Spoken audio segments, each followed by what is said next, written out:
Hello students, Gargi tutorial ক্লাসে তোমাদের স্বাগত জানাই। দেখো, আজকে আমার বিষয় হলো বর্ধমান ইউনিভার্সিটি 5th সেমিস্টার স্টুডেন্টসদের জন্য যারা ডিএসসি 1A-তে হিস্ট্রি রেখেছো, অর্থাৎ আধুনিক ইউরোপের সমাজ ও অর্থনীতি নিয়ে পড়ছো। তাদের যে গুরুত্বপূর্ণ সাজেশন এর আগে আমি দিয়ে দিয়েছিলাম, সেটা আমি সমস্ত প্রশ্নের উত্তরগুলো তোমাদের একটা একটা করে অ্যান্সার দিয়ে দেওয়ার চেষ্টা করছিলাম। আর একটাই মাত্র প্রশ্নের উত্তর দিতে আমার বাকি আছে, সেটা হচ্ছে ইউরোপের সামন্ততন্ত্রের পতনের কারণগুলি আলোচনা করো। এই প্রশ্নের উত্তরটা দেওয়া হয়ে গেলে সমস্ত প্রশ্নের উত্তর কিন্তু আমার দেওয়া হয়ে যাবে এবং এগুলো তোমরা আমার চ্যানেলে পেয়ে যাবে। এছাড়া তোমাদের জন্য যে আমি 5th সেমিস্টারের প্লেলিস্ট বানিয়ে রেখেছি, সেখানে যাও, গিয়ে থাম্বনেল দেখে তোমরা সমস্ত প্রশ্নের উত্তর কালেক্ট করে পরীক্ষার প্রস্তুতি নাও। তো একবার দেখিয়ে দিচ্ছি সাজেশনটি, যারা জানো না তাদের উদ্দেশ্যে। এটা আমি অনেক আগেই দিয়ে রেখেছিলাম যাতে তোমাদের সমস্ত প্রশ্নের উত্তরগুলোও দিয়ে দিতে পারি। তো এই গেল সাজেশন। চলো প্রশ্নের উত্তরটা দেখে নেওয়া যাক। যেভাবে আমি ব্র্যাকেট করেছি সেইভাবেই তোমরা অ্যান্সারটা বলার চেষ্টা করবে। যদিও সামন্ততন্ত্রের এই অবসান সমগ্র ইউরোপে একই সাথে হয়নি, মূলত চতুর্দশ ও পঞ্চদশ শতকের প্লেগ এবং তার পরবর্তীকালে মানি ইকোনমির বাড়বাড়ন্ত সামন্ততন্ত্রের সংকটকে আরও ত্বরান্বিত করে তুলেছিল। এরপর এখানে আসবে সামন্ততন্ত্রের গর্ভে পুঁজিবাদের উত্থান ঘটেছিল এবং সামন্ততান্ত্রিক অর্থনীতির আভ্যন্তরীণ দ্বন্দ্ব ছিল এর পতনের মূল কারণ।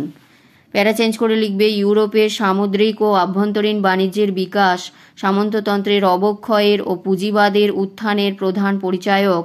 বিক্ষুব্ধ দ্রব্যের বিনিময়ের পরিবর্তে মুদ্রা অর্থনীতির উদার ব্যাংকিং ব্যবস্থাকে শক্তিশালী করে তুলেছিল, যা কৃষকের সামন্ত প্রভুর কাছে সমস্ত রকম দায়বদ্ধতার হ্রাস ঘটায়, যা সামন্ততন্ত্রের পতনের গুরুত্বপূর্ণ ভূমিকা পালন করেছিল।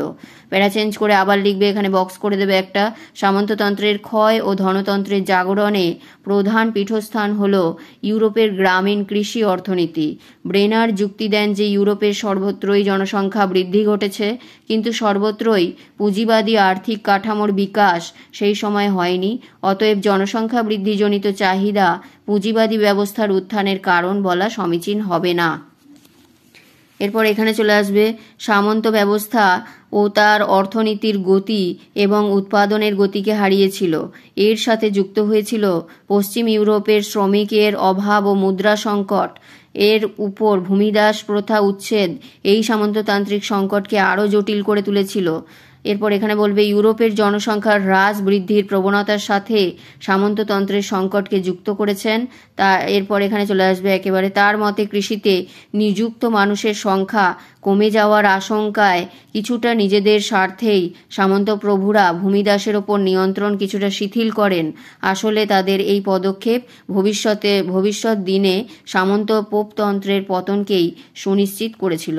ব্যাস এই অবধি বলে এখানে শেষ করে দেবে। এই গেল তোমাদের যেটা সামন্ততন্ত্রের পতনের কারণ। তাহলে এই প্রশ্নটাও আমার দেওয়া হয়ে গেল। তাহলে আমার সমস্ত কিন্তু দেওয়া হয়ে গেল, যেটা আধুনিক ইউরোপের সমাজ ও অর্থনীতি। তাহলে এই গেল, এই বলে ভিডিওটি শেষ করলাম। যদি ভিডিওটি তোমাদের গুরুত্বপূর্ণ মনে হয় এবং এই প্রশ্নগুলো যদি তোমাদের দরকার হয়, তাহলে অবশ্যই চ্যানেলটিকে সাবস্ক্রাইব করে রেখো এবং একটি লাইক করে বন্ধুদের মধ্যে অনেক অনেক শেয়ার করে দিও, যাতে প্রত্যেকে উপকৃত হয়। দেখা হচ্ছে পরের ভিডিওতে।